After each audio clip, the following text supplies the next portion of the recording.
Now let's open the doors to the only facility of its kind in the world, the new Margaret and Isaac Barpaul Canine Fitness Center.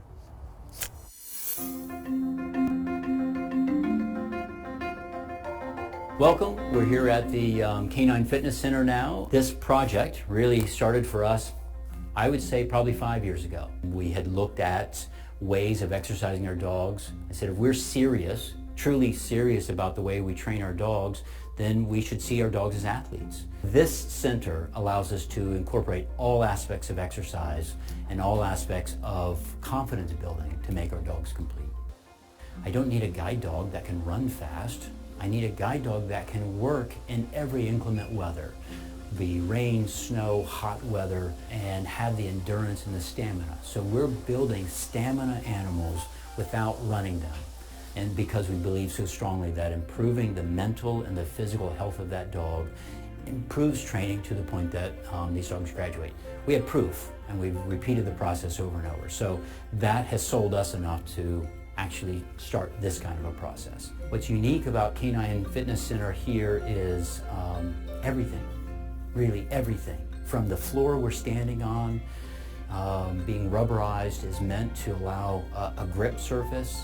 This allows us to actually run or race our dogs inside without slipping. We also can use the same space here or one of these rooms that are beside us to assess those dogs. So everything we start with here is about evaluating the dog today, how can we improve on it, and then reevaluating the dog at some particular point down the road and making our adjustments to those.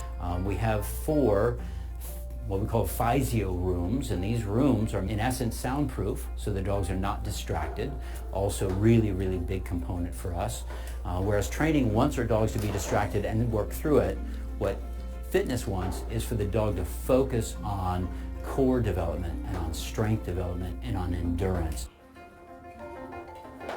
The basic pieces of equipment are usually what you and I would think about are balance beams. So what we call canine peanuts is really a ball. We work the dog up to the use of a canine peanut, and we want the dog to start off by putting their feet up on it.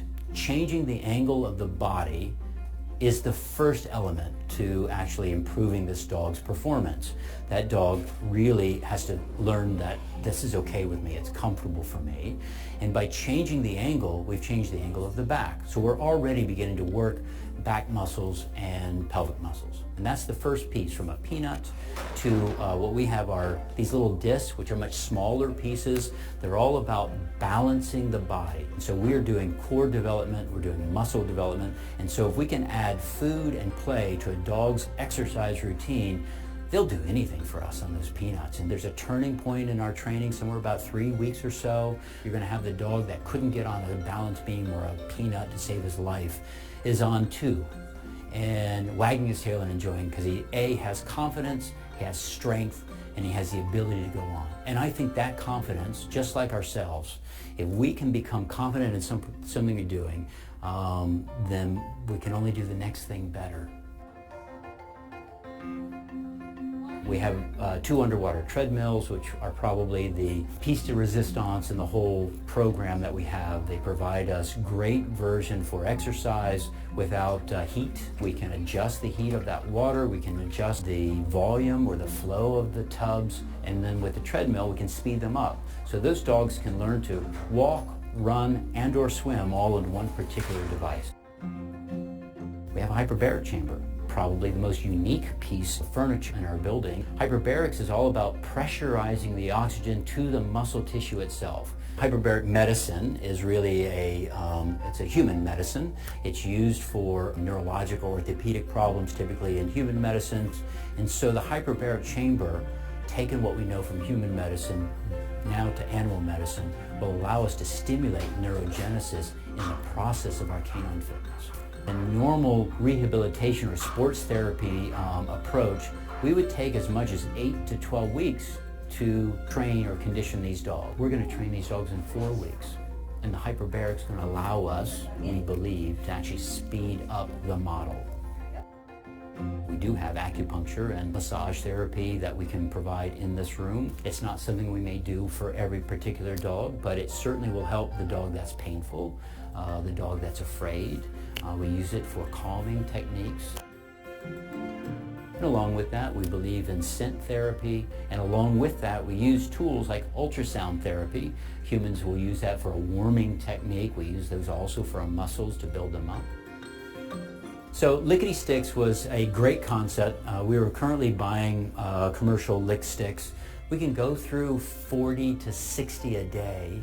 So you can imagine how saving money would be really, really important. And one of our volunteers began taking the project home and coming up with recipes. So rather than delivering treats all day, which would in essence create another meal, we now can use a very low calorie treat, and the dog is focused on licking at that.